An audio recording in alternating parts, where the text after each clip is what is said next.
Hello viewers, আজ আমরা দেখব স্বস্তিক চিহ্নকে কিভাবে অঙ্কিত করতে হয়।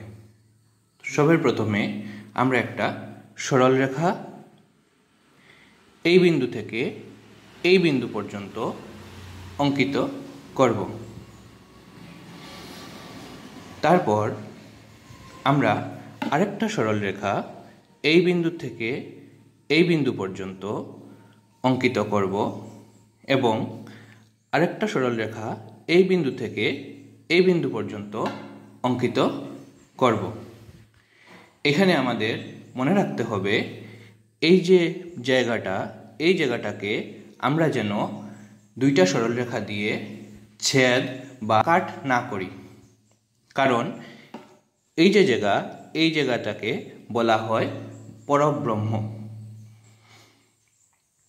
এখন সরল রেখা দুইটিকে ক্রমশ আমরা আরও চারটি সরল রেখায় বর্ধিত করব। যেমন এই বিন্দু থেকে এই বিন্দু পর্যন্ত, এই বিন্দু থেকে এই বিন্দু পর্যন্ত, এই বিন্দু থেকে এই বিন্দু পর্যন্ত এবং এই বিন্দু থেকে এই বিন্দু পর্যন্ত। এখন সরল রেখাটির চারটি বিন্দু যেখানে গিয়ে শেষ হয়েছে বা অন্তিম পয়েন্ট, ওইখান থেকে ক্রমশ আরও একটু বর্ধিত করব। যেমন প্রথমে এই পয়েন্ট থেকে এই বিন্দু থেকে এই বিন্দু, তারপর এই বিন্দু থেকে এই বিন্দু, এই বিন্দু থেকে এই বিন্দু এবং এই বিন্দু থেকে এই বিন্দু পর্যন্ত। এখন এই স্বস্তিক চিহ্নের মধ্যে আমরা আরও চারটা বিন্দু দিয়ে দেব। তো প্রথম যে আমরা সরল রেখাটা অঙ্কিত করেছিলাম বা ড্র করেছিলাম, ওইটার উপরের যে সাইডটা, ওই উপরের সাইডটাকে বা উপরের যে জায়গাটা, ওই জায়গাটাকে এই দণ্ডটার নাম হলো ধর্ম। ক্রমান্বয়ে নিচেরটার নাম হলো অর্থ, তারপর কাম, তারপর মোক্ষ।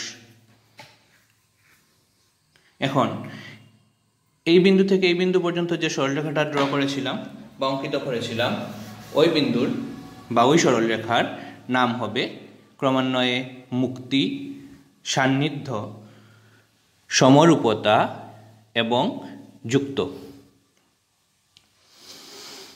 তারপর আমরা যে বর্ধিত করে ছোট্ট একটা সরলরেখা ড্র করেছিলাম, ওইগুলার ক্রমান্বয়ে তাদের নাম চিত্ত, মন, বুদ্ধি এবং অহংকার। তারপর আমরা মধ্যে চারটা বিন্দু দিয়েছিলাম। চারটা বিন্দুর যথাক্রমে নাম সমর্পণ, শ্রদ্ধা, বিশ্বাস এবং প্রেম। এখনও কিন্তু আমাদের স্বস্তিক চিহ্ন সম্পূর্ণ হয়নি। ক্রমান্বয়ে আমরা দুইটি করে লাইন নিচ থেকে উপর দিকে অঙ্কিত করব। প্রথম যে লাইনটা আমরা নিচ থেকে উপর দিকে অঙ্কিত করেছিলাম, প্রথম দুইটি লাইন, তার নাম হবে ঋদ্ধি, এবং নিচের দুইটি লাইন নিচ থেকে উপর দিকে যেটা ড্র করেছিলাম, পরের দুইটি লাইন, ওইটার নাম হবে সিদ্ধি।